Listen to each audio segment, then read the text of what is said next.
지역의 이슈를 만나는 시간 헬로 이슈 토크 시작합니다. 2024년 갑진년을 맞아 올해부터 어떤 제도와 정책이 시행되는지 알아보는 시간 마련했습니다. 오늘은 그 첫 번째 시간으로 최저임금부터 마음건강제도까지 살펴보겠습니다. 오늘은 청도 우리정신문화재단 기화서 대표와 함께합니다. 안녕하세요. 네, 안녕하십니까? 네, 반갑습니다. 네, 해가 바뀔 때마다 많은 분들이 최저임금이 얼마나 오르는지 궁금해 하시는데요. 올해는 최저임금이 얼마인가요? 네, 일단 지난 23년 7월 20일이죠.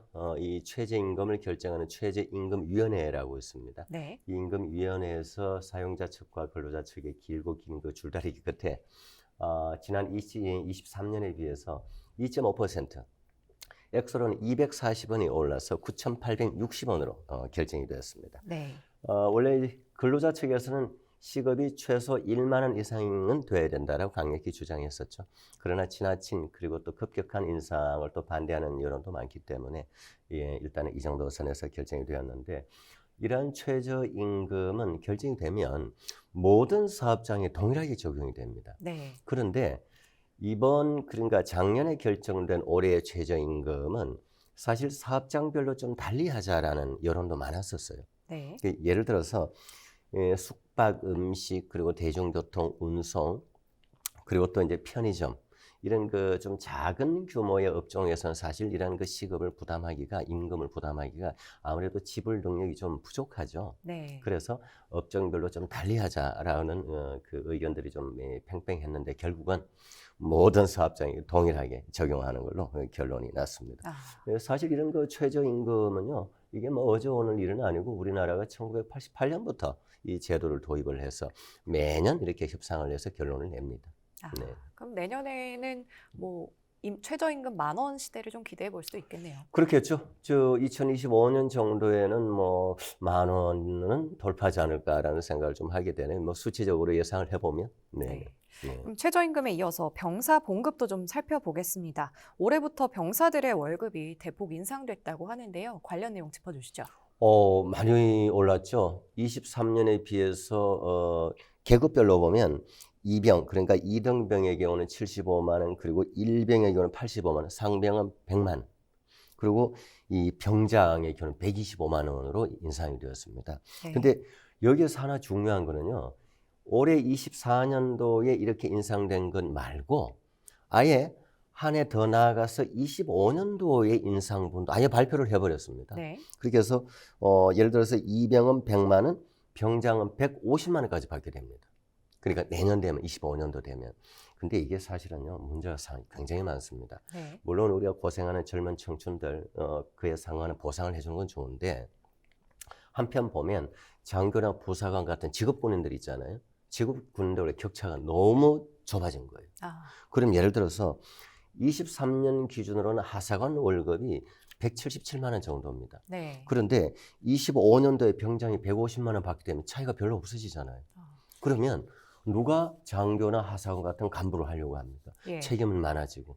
그리고 또 어쨌든 이 병사들의 경우는 99.9%가 아직 결혼하지 않은 미혼의 우리나라의 젊은 청년들이잖아요. 네. 근데 그에 반해서 장교나 하사관의 경우는 가정생활을 하고 있는 이 가족생활을 영위하고 있는 사람들이 많잖아요. 네. 그러면 이 급여가 너무 적다. 그래서 이제 상대적 박탈감을 느낄 수 있는 거죠. 그래서 이런 부분을 보완하기 위해서 정부에서는 이 단기 복무 장려금이라고 해서 장교에게는 300만 원 그리고 하사관한테는 250만 원을 주겠다. 네. 하지만 이걸 또 월 단위로 나눠보면 큰 돈이 아니거든요. 그래서 이런 부분은 어떻게든 원천적인 해소를 해야 된다. 문제 해결을 해야 된다. 왜냐? 병사도 중요하지만 그 병사들을 지휘 통솔해 나가는 국가의 군 간부가 없으면 군대가 어떻게 유지가 됩니까? 예. 그래서 이런 부분도 저는 근본적인 대안을 마련해야 된다라고 생각을 합니다. 네. 병사들이 전역할 때는 좀 목돈을 모아서 나오는 것도 가능하겠네요. 그렇죠. 예. 그런 부분은 또 젊은이들한테는 또 희망이 되고 또 좋은 현상이긴 하죠. 네. 네. 또 지난해 기획재정부는 청년들이 원하는 생활체감형 지원을 시행하겠다고 밝혔는데요. 어떤 정책들이 있는지 소개해 주시죠. 몇 가지 있습니다만 가장 첫 번째는 이제 교통비도 사실 만만치 않잖아요, 지금. 네. 그래서 정부에서 이제 기존에 알뜰 교통카드라고 있습니다. 그걸 이제 K패스라고 해서 K패스라는 카드로 다 통합을 해가지고 이동 거리가 좀 일정 횟수를 넘어가면 예를 들어서 21회 이상 넘어가면 할인율을 좀 더 적용해 준다든지 그리고 또 청년들의 경우는 어쨌든 간에 이제 여러 가지 자격 시험을 많이 보잖아요. 네. 그래서 이제 기술 자격 시험을 낼 때는 수수료를 꼭 내게 되잖아요. 뭐 작은 거는 뭐 몇만 원 단위도 있지만 큰 거는 또 몇십만 원 단위도 있거든요. 예. 어쨌든 기술 자격 응시료를 50% 감면을 해주겠다라는 것이고 또 청년들이 이제 기업 생활을 하는 데 있어서 이제 지금까지 보통의 기업들의 기숙사가 좀 천편일률적이잖아요. 네. 기숙사 생활에는 뭔가 좀 갇혀 있는 것 같고 재미가 없고 그런데 이걸 좀 현대적으로 오피스텔 형식의 어떤 기숙사도 좀 만들어 나가겠다, 지원을 예. 하겠다. 그리고 또 이제 그런 기숙사 인근 또는 그 안에 청년 문화센터도 만들어서 청년들이 문화 활동도 좀 할 수 있는 그런 환경을 조성해 나가겠다라고 이제 정부에서 지원을 하겠다라는 건데 실제로 청년들이 좀 체감할 수 있는 정도 변화가 좀 돼줘야 되는데 일단 지켜봐야 되겠고요. 그다음 또 하나 핵심적으로 네.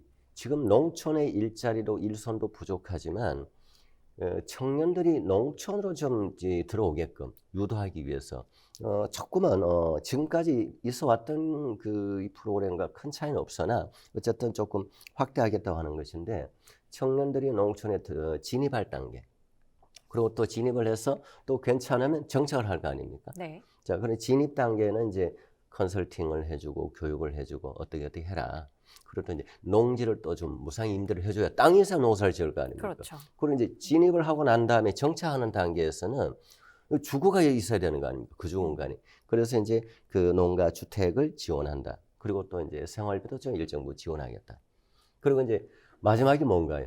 진입을 해서 정착을 하고 난 다음에는 지속적인 돈벌이가 돼줘야 되니까 네. 뭔가 농업 사업화가 되게 하게끔 지원을 해줘야 된다. 그러기 위해서는 이제 농업 사업의 어떤 그 창업 자금을 지원한다든지 창업을 해서 어떻게 해야 되는데 마케팅이라 경영이라든지 이런 것을 이제 교육을 해주겠다. 네. 이런 방향으로 이제 그 지원을 하겠다는 게 이제 청년들의 생활 체감형 지원 사업인데 저는 하나 여기 꼭 짚고 넘어갈 것이 네.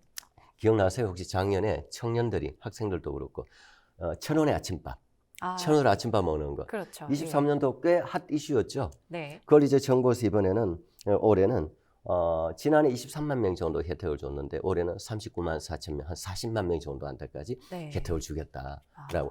이것은 저는 뭐 굉장히 바람직하다라고 생각을 합니다. 네, 너무 좋은 정책이었죠. 그렇죠. 네, 이번에는 교통 분야 살펴보겠습니다. 지난해에는 우회전 일시정지 같은 새로운 정책들이 나왔는데요. 올해는 어떤 점들이 달라지나요?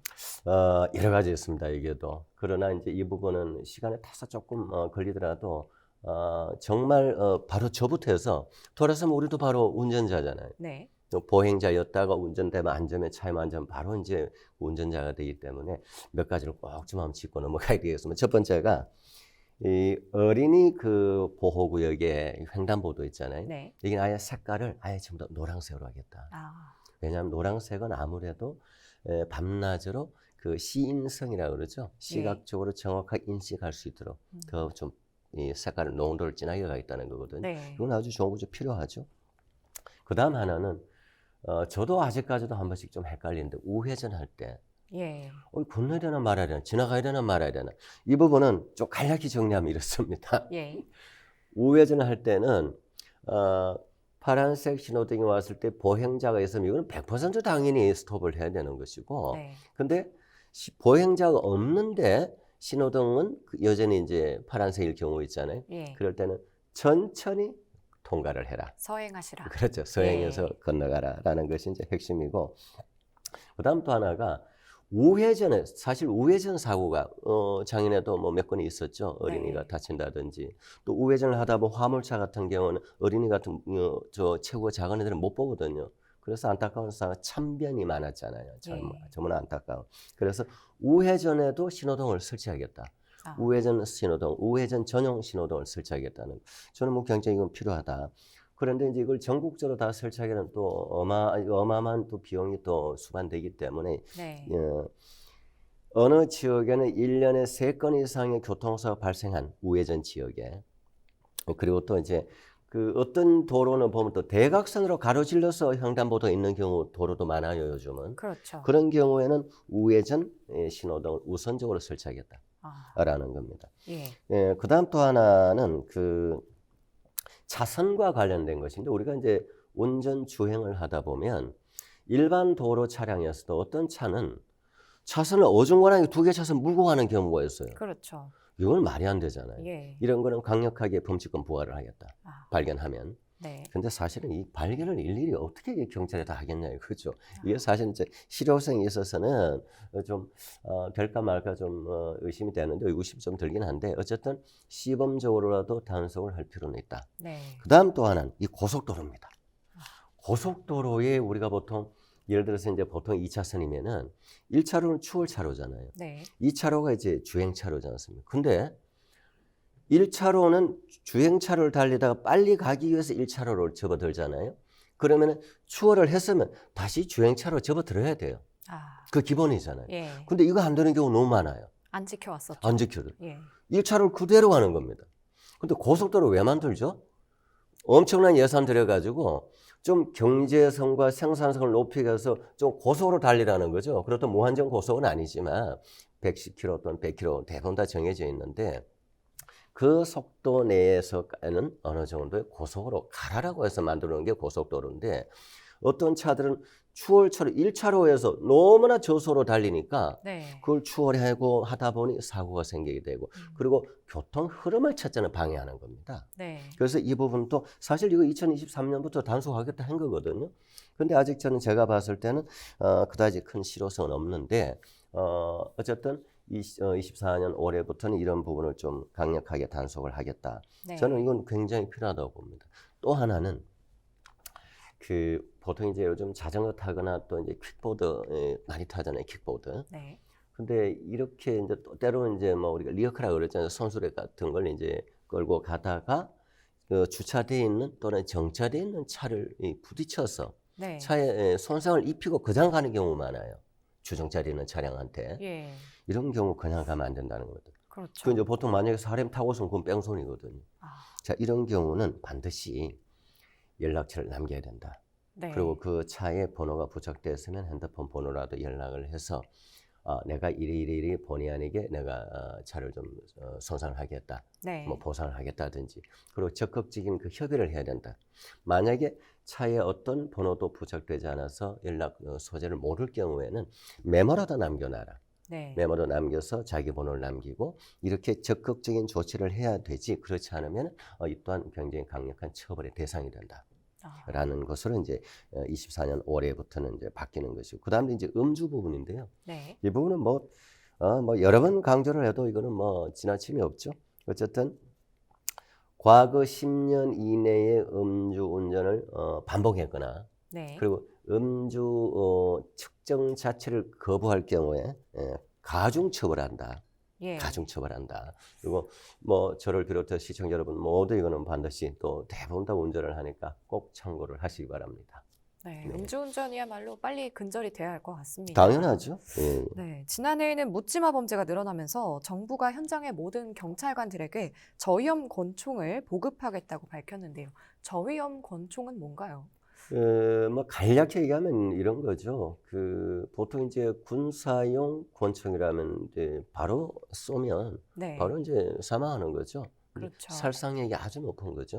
그러나 이제 경찰한테도 경찰한테 이제 지급한 특히 이제 묻지마 범죄라든지 상황이 심각할 경우에 바로 적극적으로 대응하게 하는 저위험 권총 바로 살상력이 비교적 낮은 아, 그래서 이제 살상을 크게 낮춘 보통 이제 9mm 구경의 이제 리볼버 권총이라고 하는 건데 네, 이걸 사실은 지금까지 우리가 그 공권력이 너무 많이 지금 약화됐잖아요. 경찰 힘이 너무 약해졌어요. 예, 이런 부분은 저는 굉장히 필요하다고 봅니다.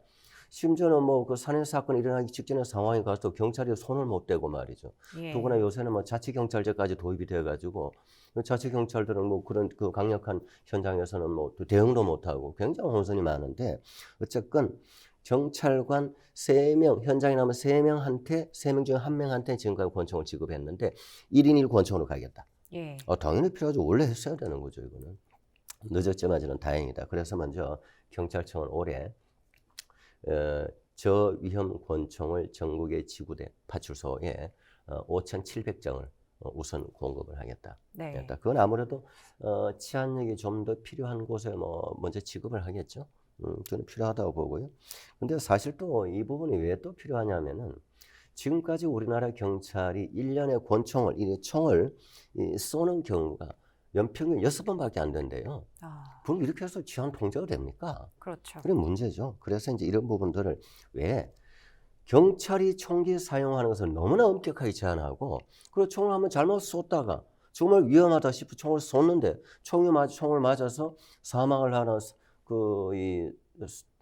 손상을 입으면 그거로 또 그 상대방 소송을 제기한다거나 경찰이 또 과잉 대응을 했다거나 해서 이 경찰이 오히려 거꾸로 이제 피해자가 되는 이런 상황들이 되니까 위축이 되어 왔죠. 그래서 이런 부분은 저는 진정한 민주주의는 의무가 동반된 권리입니다. 그래서 자기가 잘못하고 자기가 사회적 해악을 끼치는 이 범죄 현장에서는 경찰이 정말 저는 강력하게 대응해야 된다라고 생각을 합니다. 그렇기 위해서 경찰한테도 경찰 본인의 인신도 보호해야 되고 시민도 보호해야 되기 때문에 이런 거 권총 저는 지급을 확대한다. 그리고 그걸 또 필요할 경우에는 경찰의 순간적 판단에 따라서 사용을 하라라고 하는 것은 저는 당연하다고 생각합니다. 네, 알겠습니다. 마지막으로 한 가지만 더 살펴보겠습니다. 정부가 올해부터 전 국민 정신건강 전주기를 관리하겠다고 밝혔는데요. 구체적인 계획 설명해 주시죠. 그 정신건강 간단히 얘기하면 참 이거 안타까운 일인데요. 우리나라가 자살률, 스스로 자기 목숨을 끊는 생을 마감하는 자살률이 그 OECD 국가 중 1위입니다. 아직은 그 오명이죠. 좋은 것이 아닌데 거기에는 이러한 것들이 따라가는 정신건강의 문제로 인해서 물론 이제 경제적인 어떤 여건으로 인해서 그야말로 이제 그 완전히 의지를 상실해서 이런 경우도 이제 우리가 더러더러 뉴스를 많이 보잖아요. 근데 그거 외에 또 그런 거 플러스해서 우울증이다, 조현병이다, 조울증이다, 굉장히 그 위험한 병입니다. 이런 거 정신건강까지도 국가가 좀 관리를 하겠다. 그래서 예를 들면은 지금까지는 20세에서 74세 정도까지 10년에 한 번 정도씩 이렇게 좀 정신건강 상담을 하거나 검진을 받도록 했는데 지금은 더 심각한 것이 20세에서 34세 정도까지 청년들의 이 자살률도 굉장히 높아요. 그렇죠. 지금 그렇지 않아도 우리가 국가적 인구가 지금 감소해가는 상황에 그 한 명 한 명의 목숨들이 없어진다는 건 정말 국가 사회적으로 손실이거든요. 그래서 20에서 34세의 청년들 대상으로 해서 2년에 한 번씩 정신건강 검진을 하는 제도를 만들겠다. 그렇게 해서 그 예산도 좀 대폭 좀 지원을 하겠다라는 것인데 저는 이런 부분은 지금까지도 이제 이전 정부에서도 그렇고 또 지난해 23년, 22년도에도 조금씩 해왔던 건데 이렇게 확대하는 것은 정말 시대적 상황으로 필요하다. 그리고 또 잘하고 있다. 이런 거는 더 확대해야 된다라고 생각을 합니다. 오늘 여러 가지 제도와 정책들 살펴봤는데요. 올해부터 달라지는 것 중에 좀 눈여겨봐야 할 게 있을까요? 저는 앞서 언급했던 그 교통사고 관련된 부분입니다. 우리나라가 OECD라고 하는 이 국제 기구가 그 경제협력개발기구인데 그 국가적 전 세계적으로 200여 개 국가 중에서 한 30여 개 국가, 좀 잘 사는 국가들의 모임의 국가거든요. 국제기구인데 그 OECD 국가 중에서 교통사고 1위, 그리고 인구 10만 명당 자살률 1위. 안 좋은 걸 다 우리가 하고 있어요. 우리가 세계 10위의 경제 강국이라고 하면서도. 그래서 가장 전에 핵심적으로 방금 얘기했던 그 교통사고 관련해서 정말 어린이 스쿨 조언의 교통사고, 그리고 운전하면서의 부주의, 이런 부분들은 정말 우리가 좀 이제 몸에서 체득을 좀 해야 된다. 습관화돼야 된다. 그래야 그것이 본인의 안전을 위해서 좋은 것이고, 그리고 국가 사회를 위해서도 반드시 그러한 제도는 꼭 생활 속에 습관화돼야 되는 것이 필요하다. 라는 것을 강조하고 싶습니다. 안전 수칙을 습관화하자. 그렇죠. 도로교통 특히. 알겠습니다. 지금까지 올해부터 시행되는 제도와 정책들 살펴봤습니다. 헬로 이슈 토크 마칩니다. 시청해주신 여러분 고맙습니다. 수고하셨습니다. 수고했습니다.